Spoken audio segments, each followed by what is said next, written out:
Good evening, everyone. Good Good evening. to be here tonight, thank you. Kilimanjaro. Kilimanjaro. Kilimanjaro.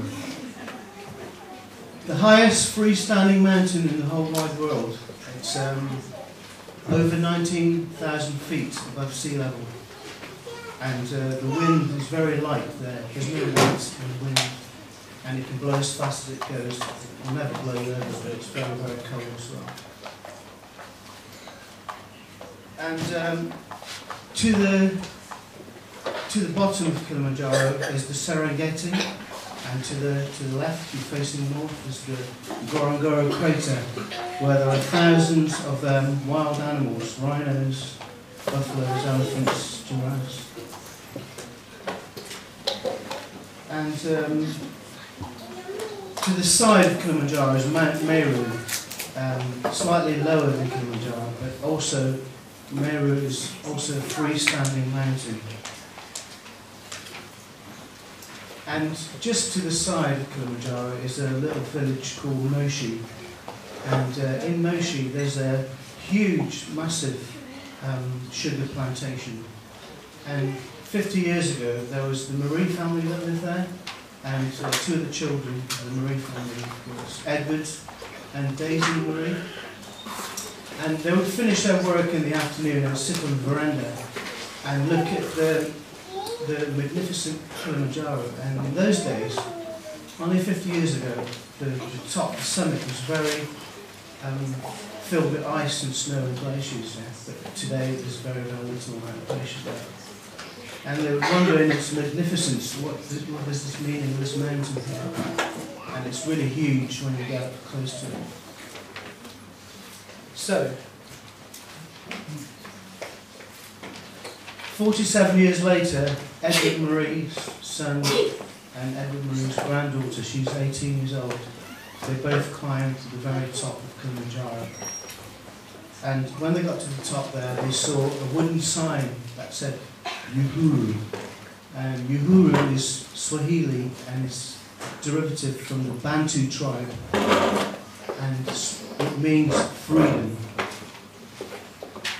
And 350 miles to the south of that sign is a town where the slave ships used to gather the slaves and take them to Zanzibar and all across the Indian Ocean. So it's quite a very sentimental area. The 2 points of the map. So what did you see? What did they see at the top? Well, they saw the glaciers receding quite rapidly, and all the guides were saying how 15 years ago you'd be walking on snow right now, but the glaciers were receding very fast. And over in the distance, in the north, the clouds were polluted over Nairobi in Kenya, 300 miles away. And to the south you have Dar es Salaam, Tanzanian city, and all the clouds are lined with pollution. So, also there was lots of American and Japanese tourists having their metal frame beds and metal frame tents being carried to the top by poor African boys with hardly any shoes on. And it's quite disparity between the wealth and the poor. So the moral of the story is, in the last century, Dr. Leakey from Britain discovered that the cradle of humanity was in the plains below Kilimanjaro and Serengeti area.